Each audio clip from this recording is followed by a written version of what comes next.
Hello, bienvenue dans cette nouvelle vidéo, content de vous voir. Si c'est pour la première fois que vous suivez l'une de nos vidéos, je vous demande de vous abonner à notre chaîne, de liker, de partager, car cela nous motive beaucoup et nous encourage dans ce que nous faisons.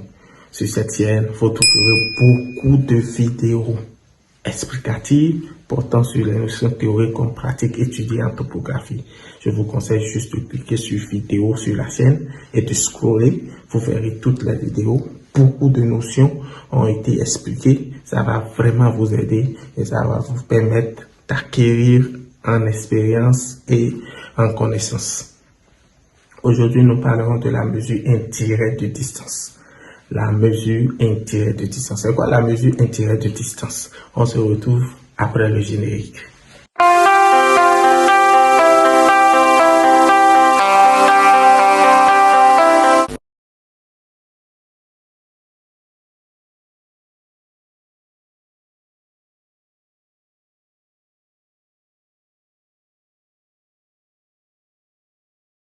Très bien.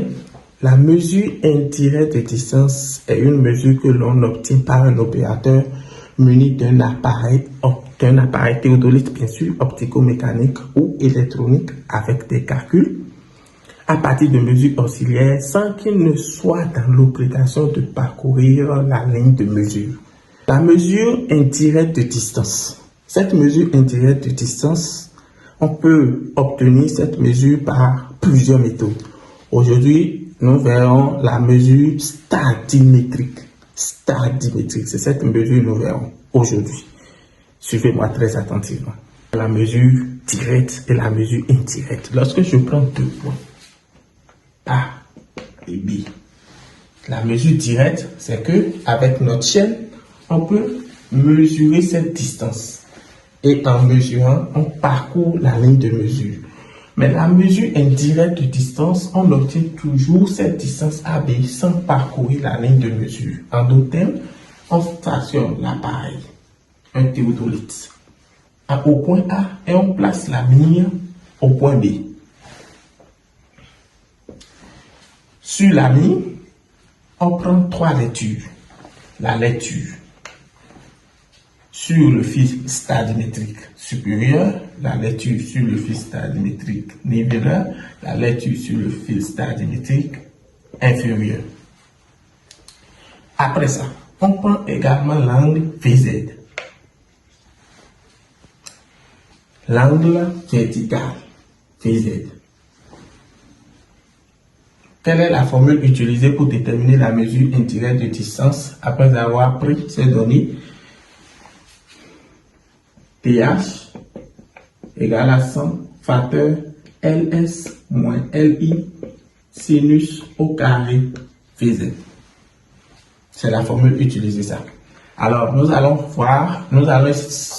traiter un petit exercice, un très petit exercice, et je vais rapidement vous expliquer comment faire le calcul. Voilà l'exercice au tableau. On nous demande de déterminer la distance PA. Déterminons.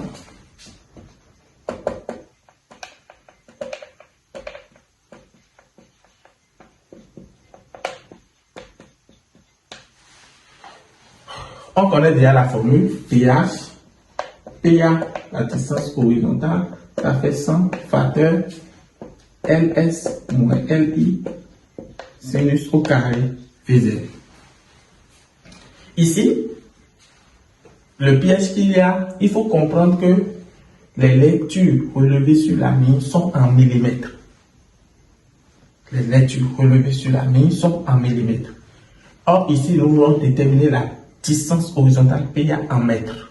En d'autres termes, nous devons convertir en mètres les lectures relevées sur la mire.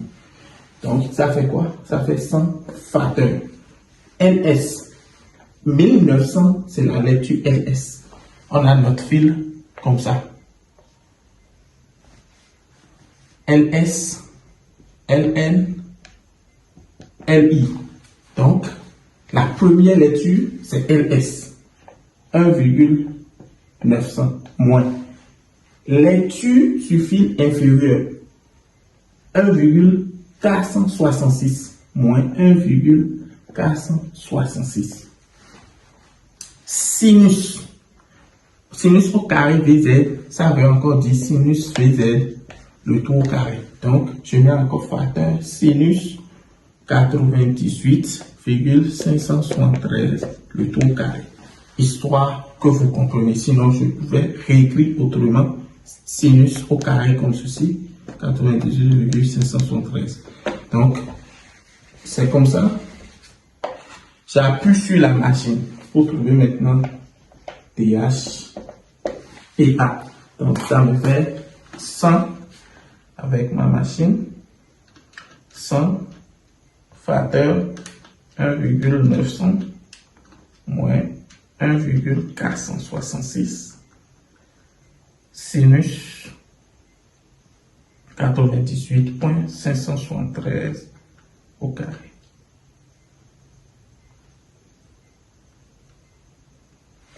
Voilà, ça me fait 43,38 mètres. Donc, voilà comment on détermine la mesure, une mesure obtenue de manière indirecte. Ce sur quoi je peux attirer votre attention en voulant calculer, vérifier si votre machine est en grade, parce que VZ peut être en degrés. Vérifier si votre machine est en grade, ça fait 1. Vérifier l'unité dans laquelle les lectures se trouvent. Si c'est en millimètres ou en mètres, ça fait 2. Après ça, ne confondez pas les lectures. Suivez l'ordre.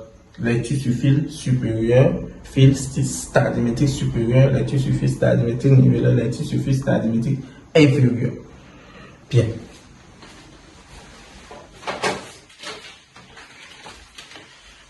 Et nous sommes à la fin de cette vidéo. Ce que je peux vous conseiller, vous qui me suivez, vous avez la volonté de réussir, vous avez la volonté de comprendre. Mais la volonté seule ne suffit pas. Pour réussir, pour avoir la maîtrise, il faut avoir des documents faits pour ces exercices. Il faut faire beaucoup d'exercices, beaucoup de recherches. Et pour ça, je vous présente ce grand document, 1000 pages.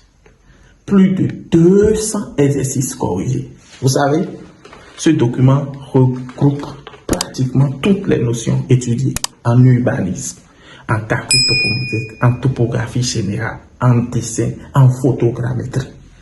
Ça regroupe toutes ces notions. Vous aurez le temps d'étudier, d'apprendre. Avec plus de 200 exercices corrigés, vous allez découvrir tous les chapitres, du début jusqu'à la fin.